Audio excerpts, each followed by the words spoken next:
Welcome to Satsang. Can you please talk about the topic Seva?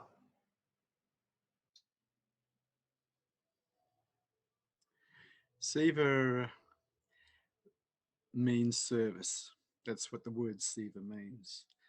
And Seva is what happens around monasteries and ashrams where volunteers come in and give their time to help.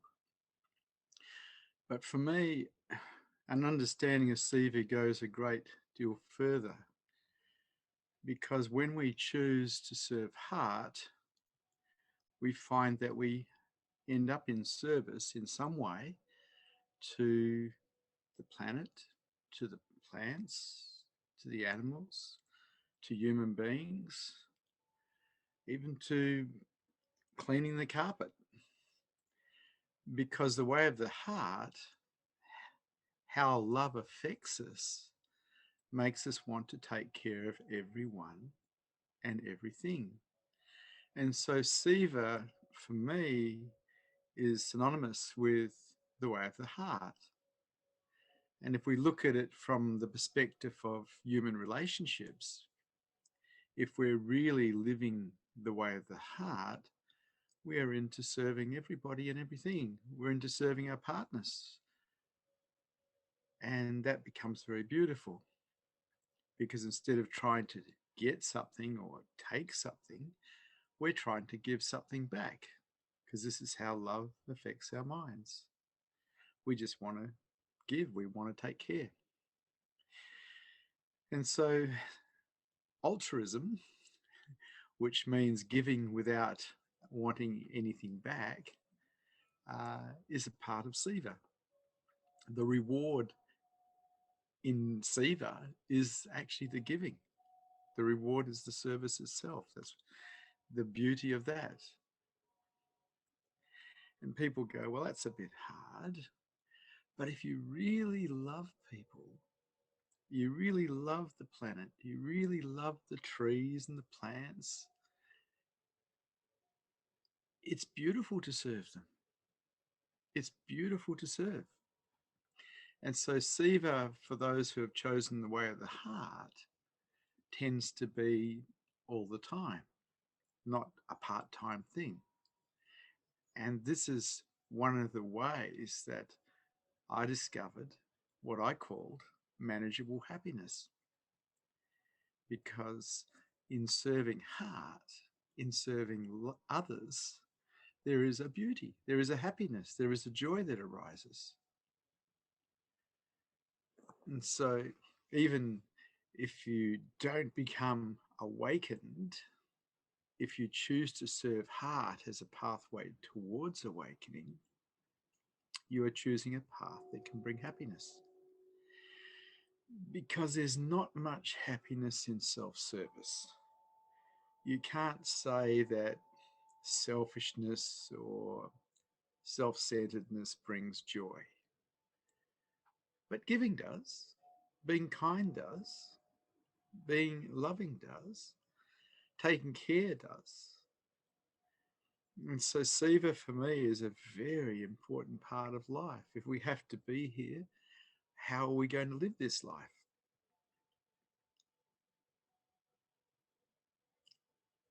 The way of the heart is the beauty way. It's also the way to higher consciousness and the way to enlightenment. Because if we truly serve heart, the main obstacle that's in the way of that service is the I, the story of you. And as you put the story of you aside, you're also putting the problems of you aside. And life is much more beautiful. But it's up to you. Nobody's going to make you do anything you don't want to do. It took me ages to work out that Seva was the best way to live life, because it's not really something that we learn in the West. The West tends to be a bit selfish. It's more of an Eastern way of living.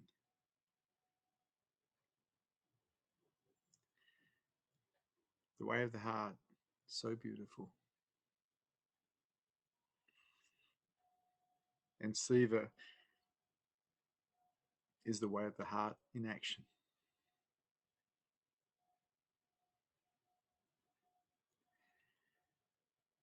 Any questions? Any statements? Any challenges to this teaching today? The first question is as follows. If you do Seva because it's expected of you, would this stop you from acquiring good karma?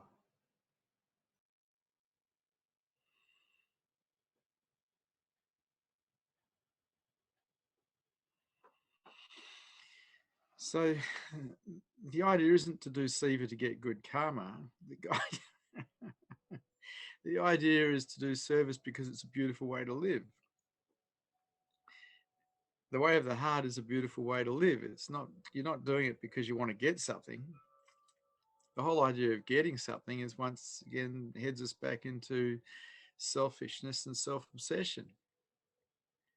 True Seva isn't about getting anything, it's about giving. It's about taking care. So the concern about karma, it is true if you become kind and loving and giving, you do get good karma, but that's not why you do it. That's not why you do giving. You give for the sake of giving. You serve for the sake of serving. The way of the heart is not done to get something. It's the mind's affected in such a way that it just wants to take care and give.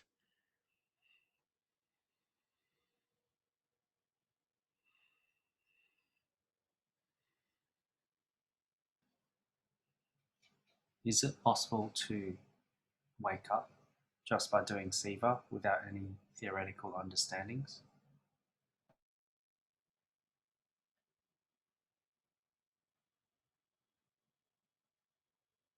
I don't really know the answer to that question. Not that many people really wake up. And those that I know who have woken up have put a lot of work into it, a lot of effort into preparing the mind, creating the right ground for enlightenment to occur. And so I don't really know.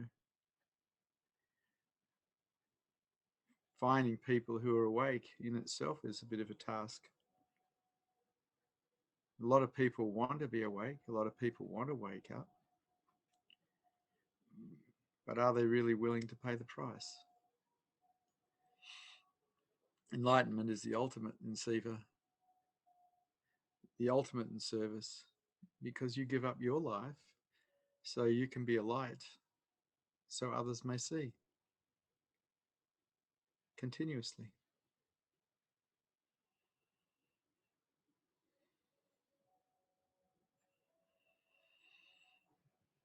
You were talking about putting aside the story of you. How did you start to put aside the story of you?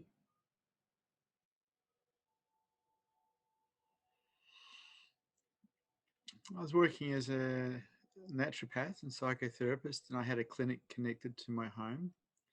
And I just started to notice that every time I went to my clinic, as soon as I touched the handle on the door, the story of Vishrant disappeared. And when I walked through that door to a client who was waiting, I was there 100% for the client. There was no Vishrant in the room. Vishrant had been left at the door. And after a while, I got to realize that that was a very peaceful way to live without the story of Vishrant, without the troubles and the problems of Vishrant. And so I started to extend that into other parts of my life, the way I was with my family, the way I was with my friends, the way I was with strangers. I started to not have the story of Vishrant. I started to be there, but there in a way in service to whoever I met. And it was beautiful because I was loving people. When there's no I, there's no problem in loving because there's no obstacle in the way anymore. And so it began a long time ago when I recognized the beauty of not having a story of Vishrant.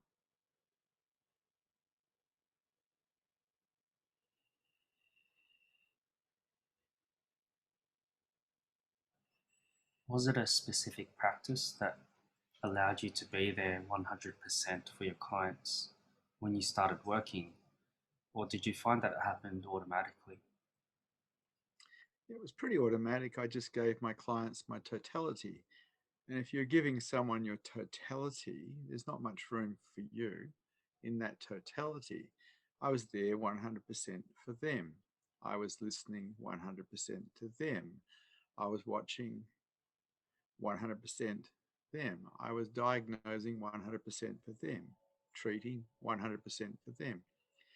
There wasn't any of me in the story. And that was very beautiful. It was very automatic. It's just that the realization that that was a lovely space to live in started to dawn on me, to just be here without a story. It's really nice because you enter the moment. Without a story, you can be in the moment. No past, no future, just here. This is Zen.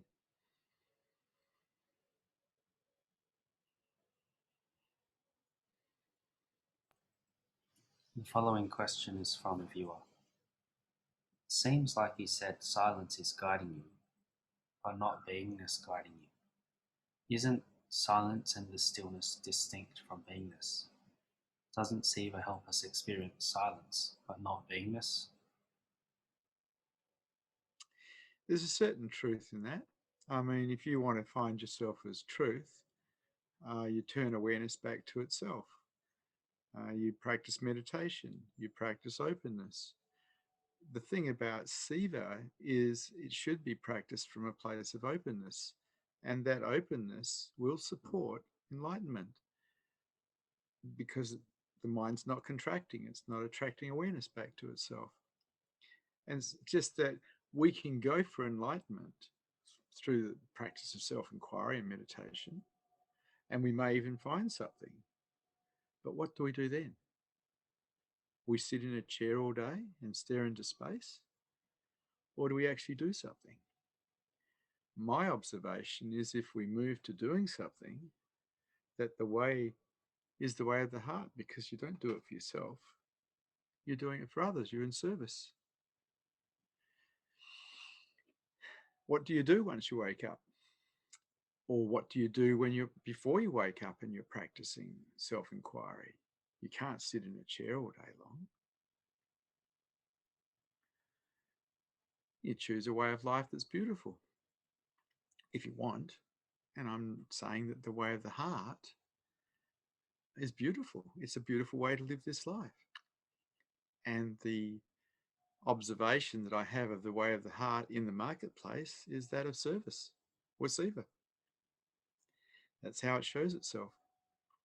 When you love people, when you love things, when you love this world, you serve it. It's up to you.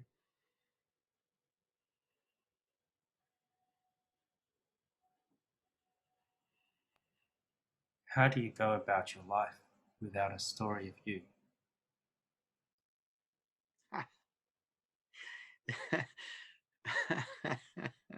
Look, the story of you is not there all the time. You might think it is, but it's not. It's a bit like you can ride a push bike and have someone riding next to you and be having a in-depth conversation with them. Who's riding the bike? It's just automatic. It just happens. And this is how a lot of our life is lived. We're just here. We don't actually have a story of ourselves. And when we do have a story of ourselves, we're actually dreaming. If we're really present, there is no story of us. There's just we're here. And the reason for that is because in truth, we are pure awareness. We're not this story.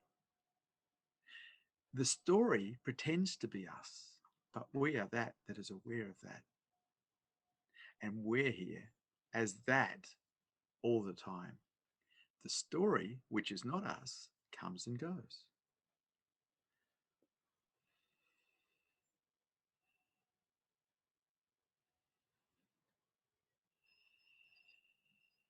Can you please talk about Seva in terms of serving God? Okay, so you need a definition of God first. If you're going to talk about service of God, what is God? My understanding of God is that God is everything, omnipotent, everything. Everyone, everything is God. And so if you're serving God, you're serving everything, everyone. That's true service to God. If the definition of God that I have is correct for you, that God is everything. And so, from my perspective, service to everything. This is a beauty way. This is the way of the heart. I remember when I first started finding truth as self, I'd sit all day long, just staring into space, 18 hours a day. Then I realized that if you found this beauty, why not share it? Why not show it to other people? Why not be in service? Because you've got to be here no matter what. You can sit silently in bliss all day long, or you can light people up, see if they can find the same space, see if they can find themselves as this, because they are this. Everybody is pure awareness.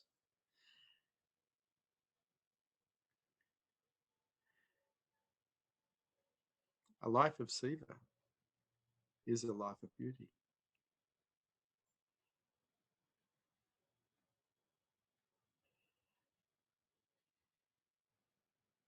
Next, we have Art, who'd like to ask a question.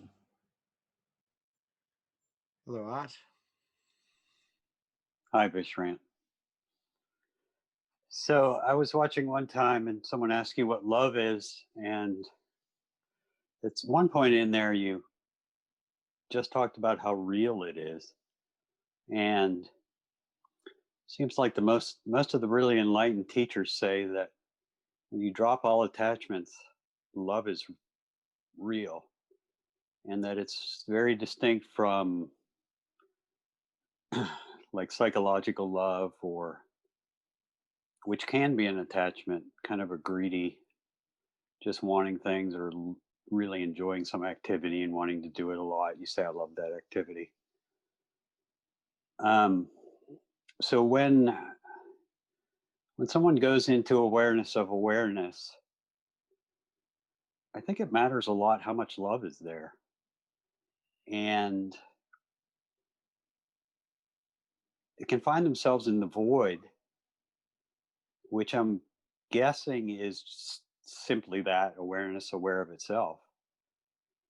I've even heard some stories of people going into the void and finding time in the void and things kind of falling apart in their life. And I'm beginning to think that, in your case, by the time you found beingness, especially the second time, there was a lot of love there. But I think that must be a really key component to it. I'm wondering about, and the topic of today is probably a good one to be asking you this question. Bringing more of that into my practice, my life. It also might make it more possible to spend time aware of beingness consciously. I guess I should have thought of what my question is before. Well, do you agree with that assessment or what? I can make a comment about it. Yeah, thank you. Look, when I shut my eyes and go in, everything's gone. Everything is gone, and there is just beingness, just beingness. But there's no love, not really. But when I come out here, my awareness, whether it's listening or sight, comes out here, there's love. And there is beingness. So there's both. Because it seems that when we come out here, there is so much to love. There's so many things to just see that are beautiful. And people see the dark side, but they don't love it. And when we can truly love the dark side, we can love everything and everybody. And so if we wake up and we find ourselves as beingness and we stay locked in a monastery or an ashram or in our bedroom or whatever, I think there is a chance we miss out on the love. Because the love comes when you're out here with people, with plants, with the sky, with the water. It's out here that love is perceived. And that love, to facilitate that love, takes a great deal of surrender, a great deal of acceptance of life as it is, which of course supports enlightenment. And so love, or the pursuit of love, the way of the heart, is a way towards enlightenment because it helps the mind remove all the obstacles that are in the way. You see, when you truly love, you don't contract. You just accept people as they are. You accept life as it is. You accept the good, the bad, and the ugly, and you love it. And to find that love, wow, that's the difficult bit, because every defense system we have is in the way. Every time we contract or resist life, we cut ourselves off from the heart. We cut ourselves off from the perception of love. And so to learn to live the way of the heart means to not contract anymore, ever. To not betray the heart in any way, shape, or form. To not resist life, yet still be effective in the material world. And we can be. People think, well, if I accept, I'm not going to be effective anymore. No, you can be absolutely effective, but from a place of openness instead of a place of closure, instead of a place of resistance. It just also means, and this is the bit that people don't like, that you're undefended, which means everything touches you because you don't have any defenses. You're vulnerable. You're walking through the world like a newborn babe. That open, that undefended, that free. It's up to you, Art.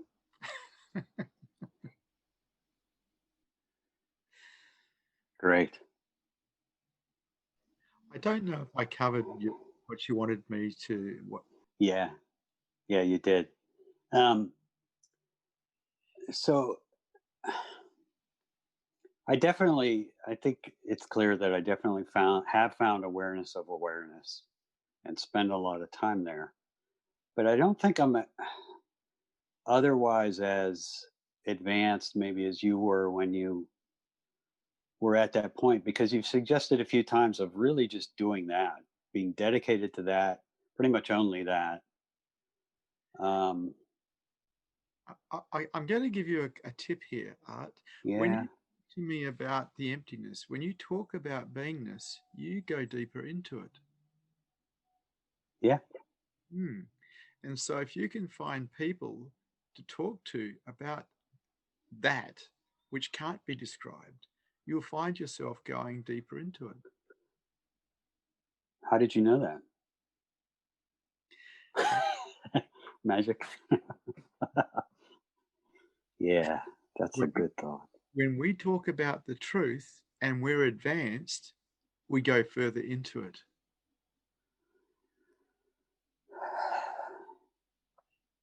Okay.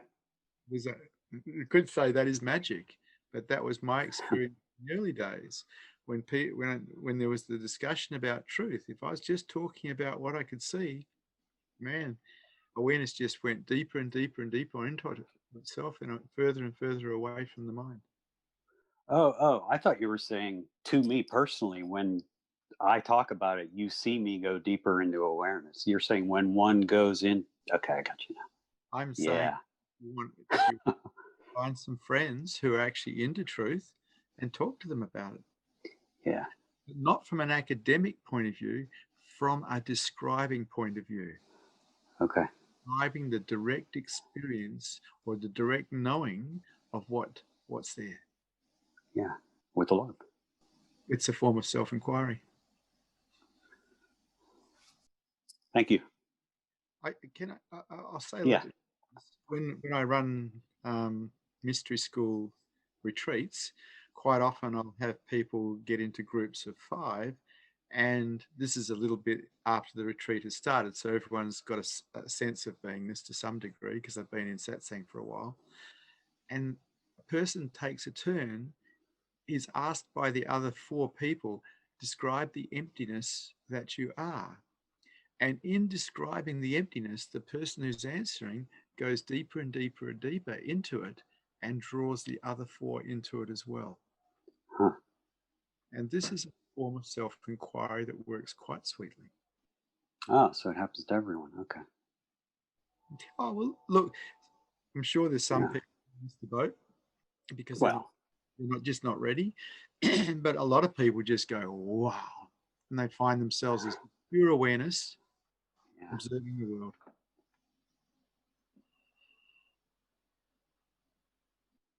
I'll do it. Report back to me, Art, and tell me how you go with it. You got it. You can't get intellectual with it, though. It has to be describing the direct knowing. Okay. I'll give you an example of that, okay? Which will be hard, but yeah. So if I looking back, awareness on awareness, there's just nothingness, just vast, vast, vast emptiness. It has no height. It has no boundary. It is absolutely silent. It is absolutely still, and it is here. Okay?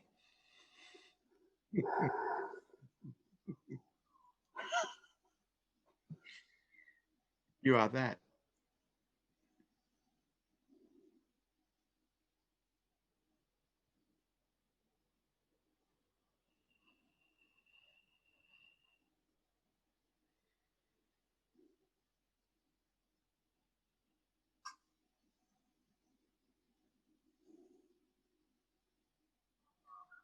Anything else, Art? Thank you. No. Nice to talk to you, Art. Yes, sir. You too. Thanks.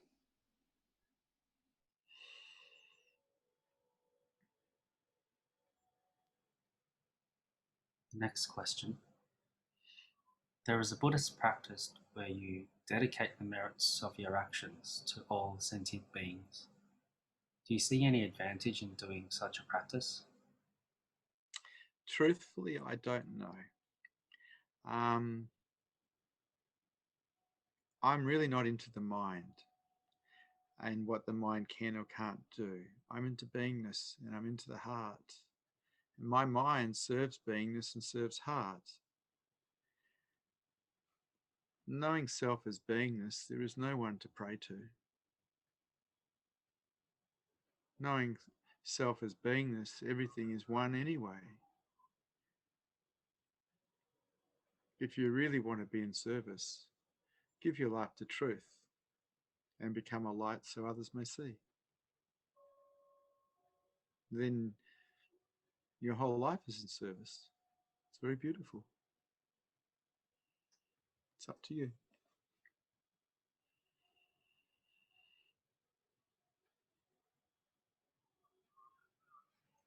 The next question has been written by Kelly on YouTube. Imagine myself outside the body, seeing myself in meditation. Is it the same method of witnessing as you mentioned? No, because you're using your imagination, and what you're witnessing is your imagination. Witnessing beingness is very different. Awareness being aware of itself, or awareness witnessing itself, is enlightenment. You're not witnessing something that is a dream or an imagination. You're witnessing what is real. And so I don't have a great deal of interest in the unreal in the mind so much because I see it mostly as the obstacle. What's the mind appearing in? What's aware of the mind? The mind chatters. What's aware of it? That's of interest. That's of real interest because then you're starting to look at your true nature. But we think that our mind is our nature, but our mind is not our nature. There is something that is always here, that is always aware. What is this? because this is our true nature, this that is purely aware. There's lots of different meditation practices and using imagination. I just don't have much interest in them. My meditation practices were very simple. It was simply watching the breath come in, turn, go out, come in, turn, go out. And in keeping awareness on that, I was training myself to be aware of what was real, because the only thing that's not real is what you think. And so I was really into reality. I could see clearly that the dream that people were having about who they were, where they were going, where they'd been, they're analyzing, I clearly saw this is where people suffer and it's not even real. So my whole endeavor was to get out of my head, go beyond the mind, not include it in the deal somewhere.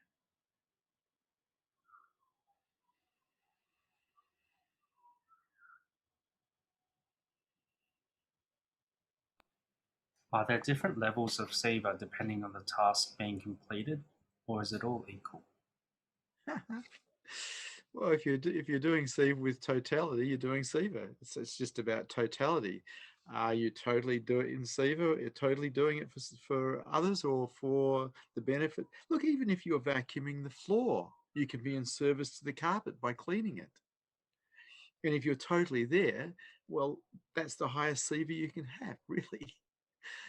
Though Buddha stated that the highest seva or the highest service that you could give was to teach the Dharma. And he also stated that the highest karma you could obtain in this life was by teaching the Dharma, teaching people how to get free.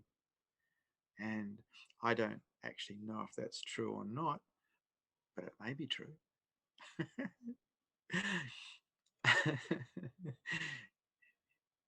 Everybody's stuck in a dream. Find a way to get out of the dream and then help others out as well.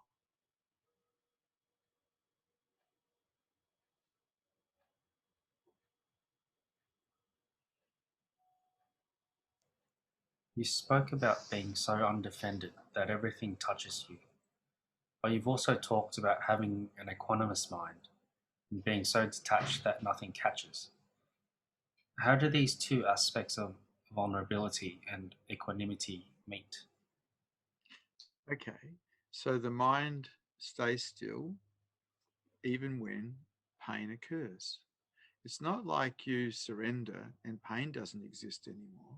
It just means you don't resist it anymore. And so everything touches, but there's no reaction because you're surrendered. Doesn't mean that the mind's not feeling it. It feels it. It just doesn't react. That's what an equanimous mind is. A mind that feels everything but doesn't react. It stays level. I hope that clears that up for you.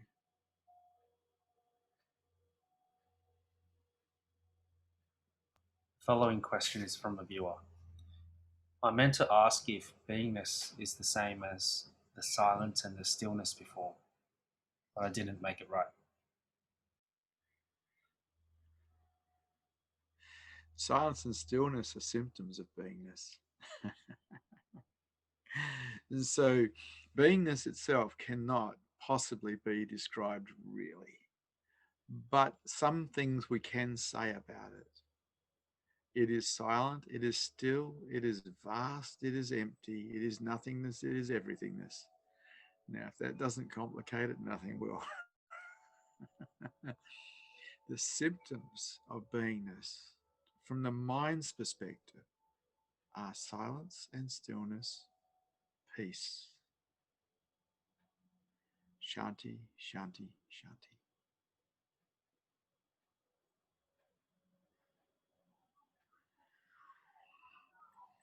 So, Why is the hi, Tosh. So, when you come around someone who's awake, because they're living as beingness, you'll feel the peace around them.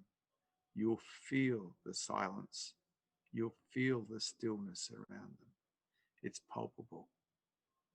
That's the Buddha field around someone who's awake.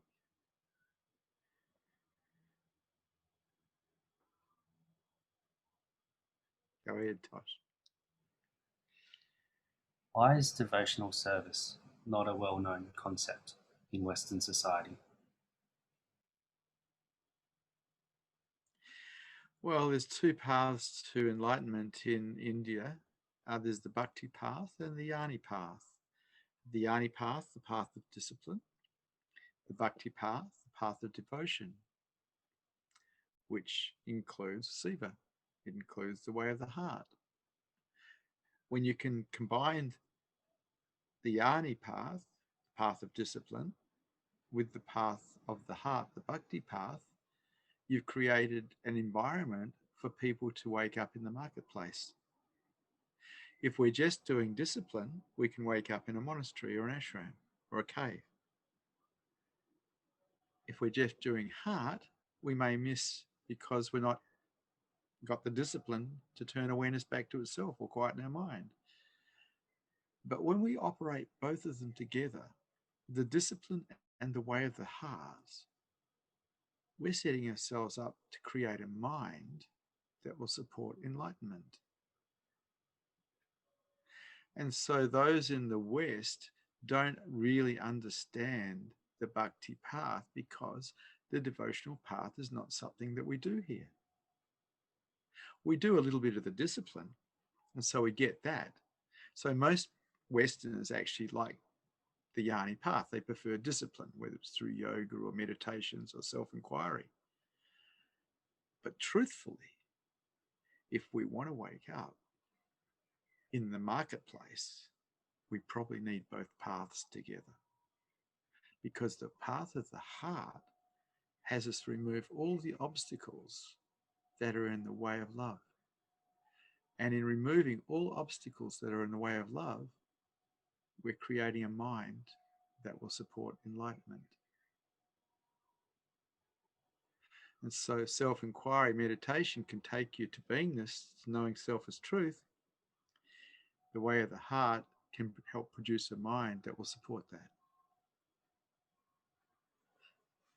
But it is a little bit different. The West doesn't really get into the devotional path very strongly. But all those who have awoken are absolutely 100% devoted to truth. Otherwise, they would not be awake.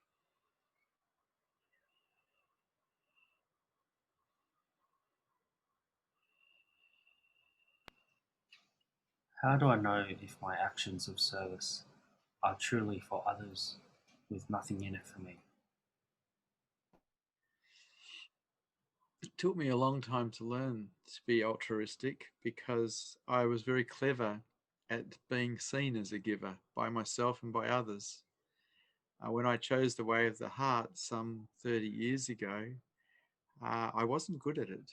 I was good at being seen as being generous and loving and caring and all the things that you associate with the bhakti path or the way of the heart. But the truth is, I was calculating it all, you know.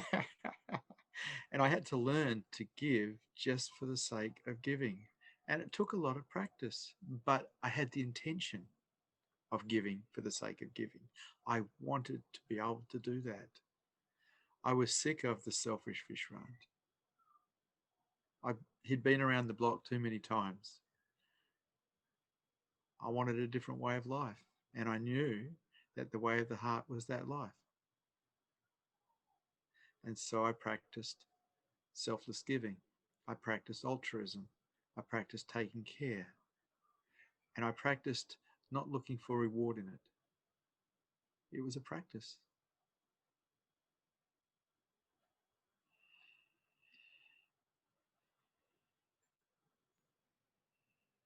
The following question has been written by Art. What do you think of metta in general for people? What do you think about metta in my case? Yeah, metta. Giving out all your love to the world. Art, if you can open up enough to perceive love, If you're perceiving love, you become loving. You are giving your love to the world. If you're just doing metta from the mind, you're probably just giving mind energy to the world. You have to be in touch with heart. And when you're in touch with heart, when you're in touch with love, when you're perceiving it, you know you can't give it really, because love is real and the one that wants to give it is not. The I is not real, but you can love. Love is here. And because love is here, you've become an oasis of it that others can then bathe in, because you're perceiving love. You're opened your heart. You've become a fountain of love. Just by being in the world with your heart open is enough. Love does its own work. It loves.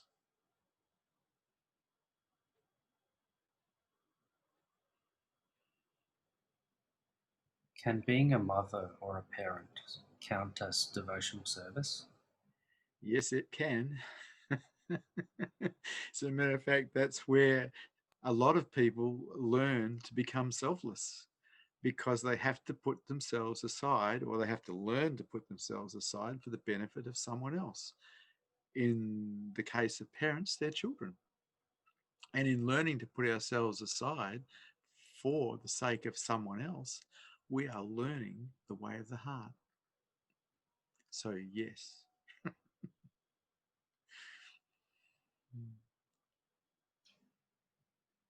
I fear that by focusing on meditation and self-discovery, I will not be able to make a difference in the world. Are you in any way concerned with making a difference in the world? Heck no.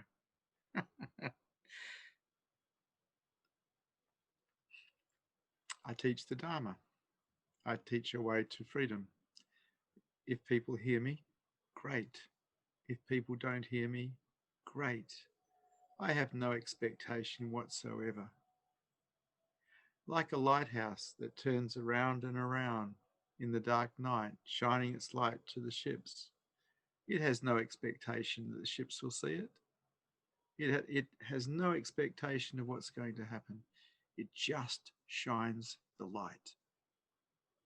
That's pretty much the way it is. Just shine the light. No expectations.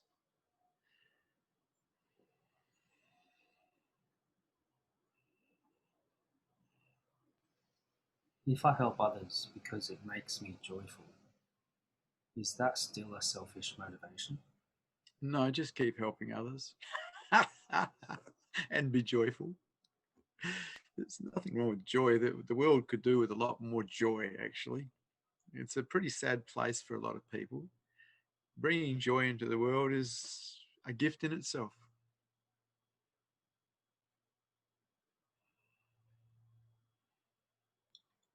You talk about becoming a light so others can see, but also to be okay to die for truth. What's the point of waking up if I'm going to die in the process? From the perspective of the I, you don't get reborn again. If you remember your past lives, you'll remember that you've done this many times, and that each life has been a life of suffering, because we lose everything that we have. And so when awakening occurs, the I doesn't come back. It is surrendered unconditionally. But in awakening itself, there is nothing for the I. It's actually not a party it can come to, because awareness, aware of itself continuously, which is enlightenment, the I in no way is believed to be real anymore. It drops. It's a party it doesn't come to, because it in itself is imagined. If you really try to find the I, you won't be able to find it. The ego I, you can't find it. It's not there. It's imagined. It's a projection based on reference points to the future and past, which also aren't real, and analyzing memories. None of it's real. It does not make it to enlightenment. The ego does not become enlightened. That's aware of the ego, that's aware of the mind, wakes up to itself, realizes itself. Very, very different. Being-based reality is very different than ego-based reality. There is absolutely no fear in being-based reality. There is only now.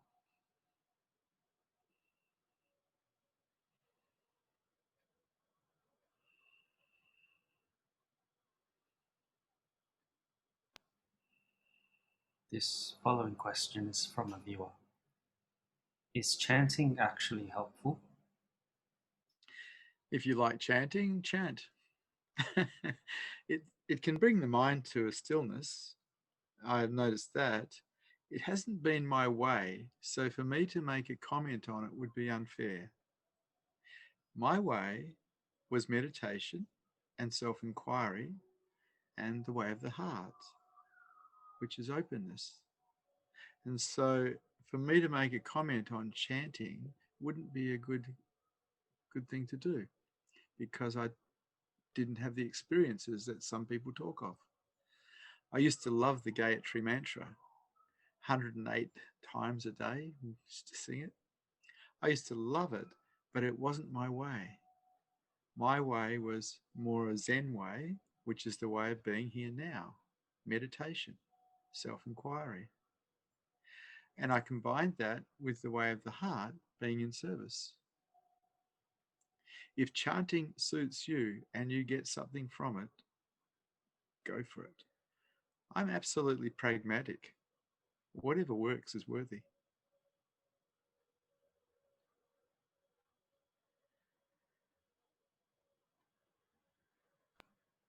Sometimes I organize activities that will allow me to serve, but then I don't want to do them. How can I be more joyful whilst serving? If you don't want to do them, there's probably too much of you in the story. I just don't give myself a choice. You see, if we're total with that, if we give ourselves no choice, there's no story anymore. But if we start giving ourselves choices, we start going into story and we get caught in la la land. Be total in whatever you do. Give yourself no choice. No story. No story's best. The next question is from Art.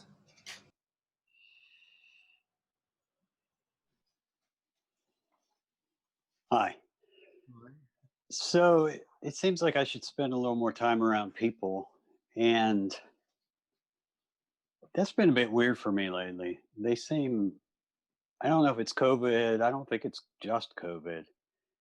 They seem much more tense than they used to, and contracted, and just strange, and talking faster, and don't seem to, I don't connect with them. I have to put effort into staying humble, really. Um, if I'm going to connect with people, if I'm going to, I mean, I have friends that would listen to me talk about what a Satori's like, which I think really would be great. I'm glad you suggested that. I'm not very motivated to do it, but I'm definitely going to do that. But if I'm going to inject some love into this, obviously that's going to involve more than just me here with my wife. And yeah, I don't know exactly what I'm asking, but I guess tips for dealing with people. You mentioned you stare at them. I do that sometimes if I go into Satori. I did creep someone out that way. Yeah, I've learned to look away because staring at people does freak them out. Yeah. Yeah. I just love people, and I I in some way want to take care of them. In some way, I want to lift them. Even strangers I meet in the shopping center, if I'll say hello, and I'll try to lift them in some way. I just love people. I admire comedians because comedians take people out of their minds and give them a little bit of laughter and joy. You know, they lift people. And if we could have more people on this planet that would lift others, what a beautiful place this would be. Yeah, I used to be more like that. Oh, I'm so glad I heard that. So, Very, yeah. shame you're not here in West Australia with me, Art. We could go shopping together. I go to Coles to buy food for the Sangam, and I love going to Coles. The Coles is a big shopping centre where they have the wide aisles and the bright lights and the music, and there's people, and I get to say hello to people and lift them energetically and have a bit of humor with them. It's just beautiful service. It's just a way of being in the world. I'm there for shopping, but I'm really there to say hello and lift. Yeah. And now that I don't need them to feel good, it might even be better, more pure, more kind. Yeah. Look, people are so caught in their own stories. They're so caught in their dramas. For someone to come and say hello to them can be a sweet thing, you know? Yeah.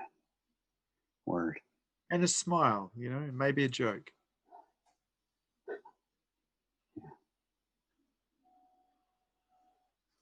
All right. Yeah. Challenge is there. Accepted.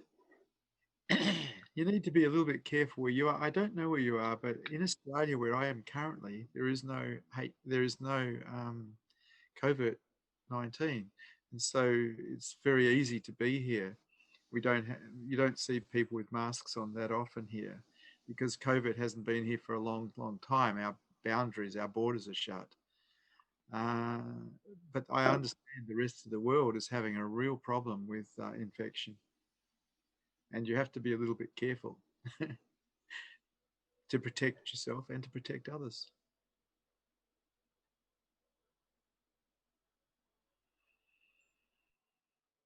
Okay. Thank you again.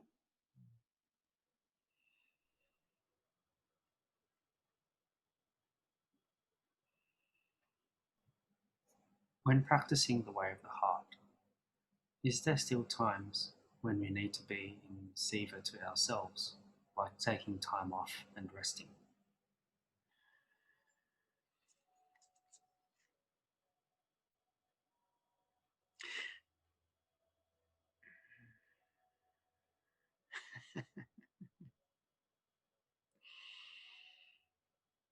I just love it as a way of life, and I have done for 30 years. I love being in service. I love taking care. I love loving. I don't need time off. Look, I have enough time alone, but it's hard for me to answer this question because, from my perspective, I just love people and I don't need space. I don't need personal space, not really. Um, I just love taking care of people, love lighting them up, love having a joke with them. Life is beautiful. Mm. It's up to you. If you feel you need to take time out, take time out.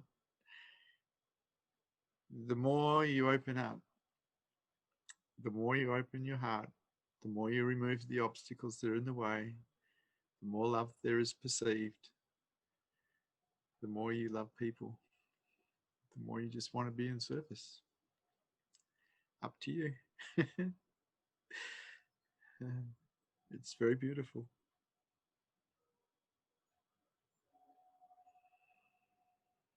The following question has been written by Kelly. Can witnessing the breath at the nostril be a helpful method also? Well, that's actually was my main meditation for 20 odd years, watching the breath at the lip here. It's the first meditation in a way that I got into. It was a part of a more active meditation. The last part of it was watching the breath. But I found it very effective in allowing me to develop a default pattern of being present to reality instead of present to dream, present to thoughts. And it's when we can develop this default pattern to reality that we're really on the way to higher consciousness, because we're leaving lower consciousness behind, because lower consciousness is thinking, dreaming. The more present we can get to reality, the higher our consciousness levels can go.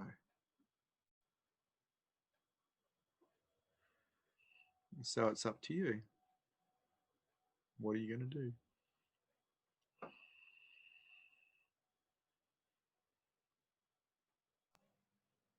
What would it look like to be in service inside of a relationship?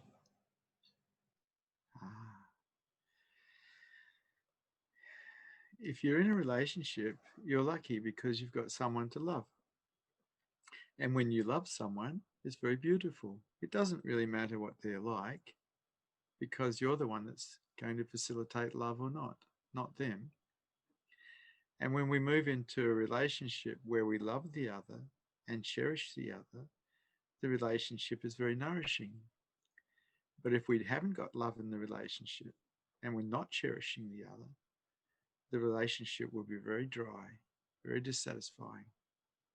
And so if we truly want to get the best out of our relationships, we need to cherish, we need to serve, we need to practice the way of the heart with our partners, with those that we want to love. And then the relationship becomes very beautiful, very nourishing, because love is very nourishing.